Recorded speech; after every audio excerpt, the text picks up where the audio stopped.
মিশরের পিরামিড কেন তৈরি করা হয়েছিল?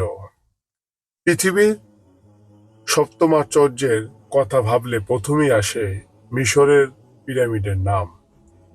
প্রায় ৪,৫০০ বছর আগে নির্মাণ করা হয় এই বিস্ময়কর স্থাপনার কাঠামো এবং নির্মাণ শৈলীর রহস্য নিয়ে আগ্রহের কমতি নেই। ভিন গ্রহ থেকে আসা কোনো এলিয়ান স্থাপনাগুলো বানিয়েছিল কিংবা শস্য সংরক্ষণের জন্য ফারাওয়ারা এগুলো তৈরি করেছিল, এমন নানা ধারণা প্রচলিত আছে পিরামিডকে ঘিরে। আসলেই কেন তৈরি করা হয়েছিল পিরামিড, তা নিয়ে দীর্ঘ সময় ধরে চলছে বৈজ্ঞানিক গবেষণা। আর তাতে সাহায্য করেছে সাহারার শুষ্ক জলবায়ুতে সুরক্ষিত প্রাচীনকালের মিশরীয়দের লেখা নির্মাণের মতো নানা প্রমাণ। পিরামিড কি? পিরামিড মূলত সমাধি ক্ষেত্র। প্রাচীন মিশরের শাসনকর্তা ফারাওদের মৃত্যুর পর তাদের সমাহিত করা হতো এই বিশাল সমাধিক্ষেত্রে। প্রায় কয়েক দশক ধরে হাজার হাজার শ্রমিকদের দিয়ে এটি নির্মাণ করা হয়েছিল। কিন্তু প্রশ্ন আসে, ফারাওরা কেন এই স্থাপনা নির্মাণে এত সময় ও অর্থ ব্যয় করেছিল? মূলত প্রাচীন মিশরীয় সমাজে পরকালের ধারণা প্রচলিত ছিল। সেই বিশ্বাসকে কেন্দ্র করেই এই বিরাট আকারের সমাধিক্ষেত্র নির্মাণ করা হয়। ন্যাশনাল জিওগ্রাফিকে প্রকাশিত হয় এই প্রবন্ধের তথ্য মতে, মিশরীয়রা বিশ্বাস করত যতদিন ফারাওদের দেহ রক্ষা করা যাবে ততদিন তারা স্বর্গে বাস করবে। তবে তার জন্য পৃথিবী থেকে পরকালের যাবার সময় আত্মার নির্বিঘ্ন যাত্রা নিশ্চিত করা জরুরি ছিল। এই আত্মাকে তারা ডাকত কা বলে। এই কা বেঁচে থাকার জন্য প্রসাদ আকারে খাবার, বিশ্রামের জন্য বিছানা সহ কিছু ব্যবস্থার দরকার ছিল বলেই তারা মনে করত। আর সেই কারণেই প্রয়োজন পড়ে পিরামিডের। প্রাচীন মিশরীয়রা বিশ্বাস করত পিরামিডের ভেতরে ফারাওদের কা বেঁচে থাকত। আর তাই ফারাওদের শরীর মমিকরণ করা হতো। তারা এটাও বিশ্বাস করত যে পরপারের যাত্রার জন্য জাগতিক সব ধরনের জিনিসেই প্রয়োজন হবে কার। তাই ফারাওদের মৃত্যুদেহের সঙ্গে প্রয়োজন মতো ধন সম্পদ দিয়ে দেওয়া হতো। হার্ভার্ড ইউনিভার্সিটির মিশরবিদ পিটার ডার ম্যানুলিয়ান বলেন, অনেকেই আধুনিক অর্থে জায়গাটিকে কেবল একটি সমাধিক্ষেত্র হিসেবে মনে করেন, কিন্তু এটি তার চেয়ে অনেক বেশি কিছু। এই সুসজ্জিত সমাধিগুলোতে প্রাচীন মিশরীয় জীবনের প্রতিটি দিকের বিস্ময়কর উপস্থাপন রয়েছে।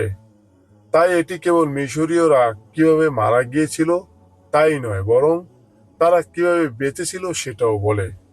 পিরামিড নির্মাণের শুরু। পিরামিড নির্মাণের আগে মিশরীয়দের কবর দেওয়ার পদ্ধতি ভিন্ন ছিল। তখন সমাধি দেওয়া হতো চারকোনা ছোট আকৃতির ঘরে, যার নাম ছিল মাস্তাবা।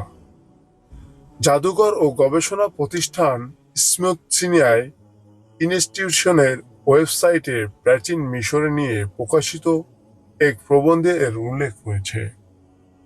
এতে বলা হয়েছে, খ্রিস্টপূর্ব ২৭৮০ অব্দের দিকে ধাপে ধাপে উঠে যাওয়া আকৃতির পিরামিড নির্মাণের জন্য একটির উপর আরেকটি, এভাবে ৬টি ধাপে ধাপে প্রথম পিরামিড নির্মাণ করা হয়েছিল।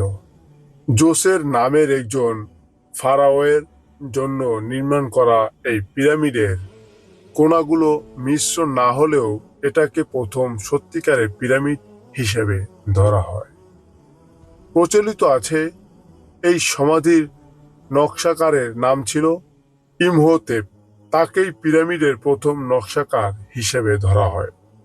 প্রথম পিরামিড নির্মাণের পর পরবর্তী ফারাওরা আরো ভালো এবং বড় আকারের পিরামিড নির্মাণ শুরু করেন। পিরামিডের কথা বললে প্রথমেই যে ছবি ভেসে ওঠে তা হলো মিশরের গিজার গ্রেট পিরামিড। ৪৫০ ফুট বা ১৩৯ মিটারের বেশি উচ্চতার এই পিরামিড খুফুর পিরামিড নামে পরিচিত। কায়রো উপকণ্ঠ গিজায় অবস্থিত তিনটি পিরামিডের মধ্যে একটি সবচেয়ে পুরাতন এবং বড়। তবে নির্মাণের সময় খুফুর পিরামিড আরও কিছুটা উঁচু ছিল বলে ধারণা করা হয়। প্রায় ৬০ টন ওজনের ৩০ থেকে ৪০ ফুট দৈর্ঘ্যর বিশাল আকৃতির ২০ লাখ পাথর খণ্ড দিয়ে নির্মাণ এই পিরামিডটি ৩,০০০ বছরেরও বেশি সময় আগে তৈরি করা হয়েছিল। দেশটিতে ১০০-র বেশি পিরামিড অক্ষত থাকলেও এই পিরামিডটি সবচেয়ে জনপ্রিয়। বিশাল আকৃতির এই কাঠামোর মাত্র কয়েকটি কক্ষেই প্রবেশ করা যায়। এর মধ্যে উল্লেখযোগ্য হল ৪৭ মিটার দীর্ঘ ও ৮ মিটার উঁচু গ্র্যান্ড গ্যালারি। ধারণা করা হয় খ্রিস্টপূর্ব ২৫০৯ থেকে ২৪৮৩ অব্দের মধ্যে ফারাও খুফুর শাসনামলে এটি নির্মাণ করা হয়েছিল। পরে খারফে এবং মেনকাউরে এর পাশে আরও ২টি পিরামিড নির্মাণ করেন। গবেষণার জন্য প্রসিদ্ধ যুক্তরাজ্যের পেনসিলভানিয়া স্টেট বিশ্ববিদ্যালয়ের ওয়েবসাইটে প্রকাশিত এক প্রবন্ধে ক্লাসিক্স অ্যান্ড এনশিয়েন্ট মিটোরিয়ান স্টাডিজের অধ্যাপক ডোনাল্ড ডারফোর্ডের বরাত দিয়ে পিরামিড নির্মাণ বিষয়ে আলোচনা করা হয়েছে। সেখানে বলা হয়েছে ২০ থেকে ৩০ হাজার কারিগর নিয়ে ২৩ বছরেরও কম সময়ে গিজার পিরামিড নির্মাণ করা হয়। অথচ পরিসরের নটরডেম ক্যাথেড্রাল তৈরির সময় লেগেছিল ২০০ বছরেরও বেশি। অধ্যাপক রেডফোর্ডের মতো পিরামিড নির্মাণকারীদের মধ্যে অনেকেই ছিল কৃষক।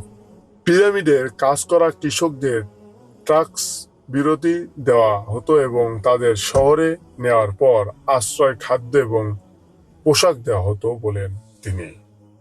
পিরামিড কারা বানিয়েছিল এই প্রশ্নের দীর্ঘ সময় ধরে প্রচলিত উত্তর ছিল দাস। ধারণা করা হতো বিভিন্ন জায়গা থেকে মানুষদের ধরে এনে নির্দয় ফারাওরা দাস বানিয়ে তাদের দিয়ে পিরামিড নির্মাণ করত। আর এই ধারণার শুরু জুডিও খ্রিস্টান ধারণা থেকে। পরে এটি জনপ্রিয়তা পায় সিসিল বিডি মিলের দ্য 10 কমান্ডমেন্টস মতো হলিউড সিনেমা হাত ধরে। কিন্তু পিরামিডের দেয়ালে আঁকা ছবিগুলো থেকে ভিন্ন তথ্য উঠে এসেছে। এ নিয়ে হার্ভার্ড বিশ্ববিদ্যালয় থেকে স্বাধীনভাবে প্রকাশিত হার্ভার্ড ম্যাগাজিন জোনাথন শ প্রত্নতত্ত্ববিদ মার্ক লেহনারের দীর্ঘ অভিজ্ঞতা তুলে ধরেছেন।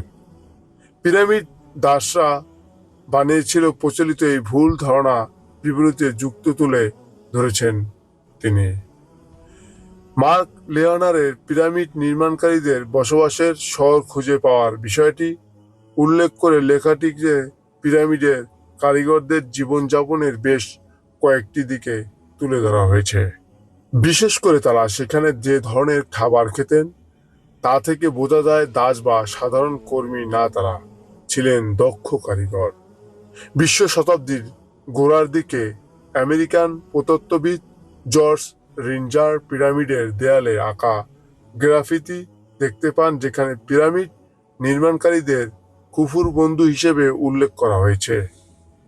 মিস্টার লেহানারের ধারণা, মিশরীয় সমাজ কিছুটা সমাজতান্ত্রিক ব্যবস্থায় প্রচলিত হতে সেখানে প্রায় প্রত্যেক শাসকের সেবা করতেন। সম্মানিত শ্রোতাবৃন্দ, আজকে পর্যন্তই। ইনশাআল্লাহ আগামী পর্বে আমরা ফেরাউনের সম্পর্কে আরো বেশি জানতে পারবো। ততদিন পর্যন্ত সবাই ভালো থাকুন, সুস্থ থাকুন। আসসালামু আলাইকুম ওয়া রাহমাতুল্লাহি ওয়া বারাকাতুহু।